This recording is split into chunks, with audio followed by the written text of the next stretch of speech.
இன்றைக்கி நம்ம பார்க்க போகிற ரெசிபி வத்த குழம்பு, சுண்டக்காய் வத்த குழம்பு.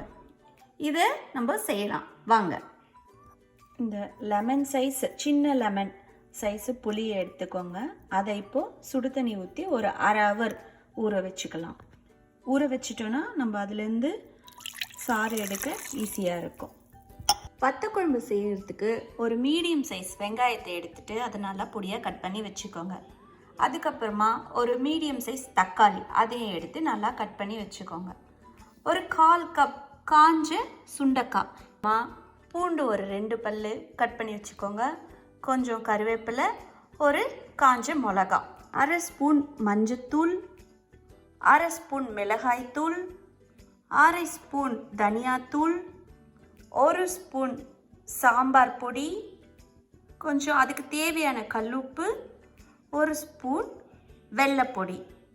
இது எல்லாத்தையும் வச்சு நம்ம வத்த குழம்பு செய்யலாம். ஒரு பாத்திரத்தை அடுப்பில் வச்சுட்டு அதில் நல்லெண்ணெய் ஊற்றுங்க.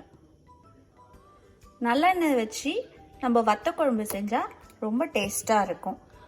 எண்ணெய் காஞ்ச பிறகு அதில் 1 ஸ்பூன் கடுகு சேர்த்துக்கலாம்.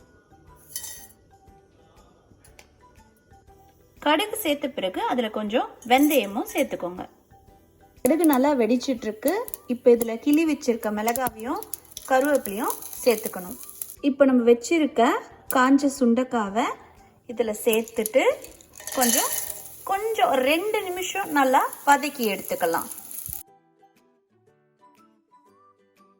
சுண்டக்காய் இப்போ நல்லா கொஞ்சம் செவந்து வந்திருக்கு. இதில் நம்ம பூண்டு சேர்த்துக்கலாம். வெங்காயத்தையும் இதோட சேர்த்துட்டு நல்லா செவக்க வதக்கணும். இப்போ வெங்காயம் நல்லா செவந்துடுச்சு. இதோட நம்ம நறுக்கி வச்சிருக்க தக்காளியும் சேர்த்து நல்லா வதக்கி எடுத்துக்கணும். இப்போ வெங்காயம் தக்காளி ரெண்டுமே நல்லா வதங்கி செவந்து இருக்கு. இந்த சமயத்தில் நம்ம வச்சிருக்க எல்லா உப்பு, காரம், மிளகாய் எல்லாத்தையும், மிளகாத்தூளையும் சேர்த்துக்கணும்.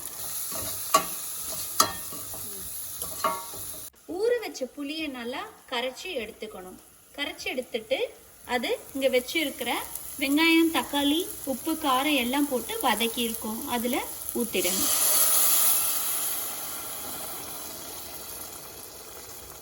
ஒரு 1/2 கப்பு தண்ணி சேர்த்துக்கணும். இந்த வத்த குழம்ப ஒரு 5லேருந்து 7 நிமிஷம் நல்லா மூடி கொதிக்க விடுங்க. இப்போ வத்த குழம்பு நல்லா கொதி வந்துடுச்சு. இங்க பாருங்க, எண்ணெய் தனியாக பிரிஞ்சு வருது. இதுதான் கரெக்டான ஸ்டேஜ். இந்த சமயத்தில் நம்ம வச்சிருக்க வெள்ளைப்பொடியை இதில் சேர்த்து கொஞ்சம் கலக்கணும். ஒரு நிமிஷம் கழிச்சு ஸ்டவ்வை ஆஃப் பண்ணிடலாம். அவ்வளோதான், சுட சுட வத்த குழம்பு ரெடி ஆயிடுச்சு. வத்த குழம்பு ரெடி ஆயிடுச்சு. நல்லா இதே மாதிரி செஞ்சு பாருங்கள். ரொம்ப டேஸ்ட்டாக இருக்கும், ரொம்ப உடம்புக்கு நல்லது. வத்த குழம்போட இந்த சுட்ட அப்பளமும் சேர்த்துக்கோங்க. ரொம்ப டேஸ்டியும் ஹெல்த்தியும் கூட. அதுவும் இந்த மாதிரி குளிர்காலத்தில் ரொம்ப நல்லது. இந்த வீடியோ பிடிச்சிருந்தா லைக் பண்ணுங்கள், கமெண்ட் பண்ணுங்கள், சேனலை சப்ஸ்கிரைப் பண்ணுங்கள்.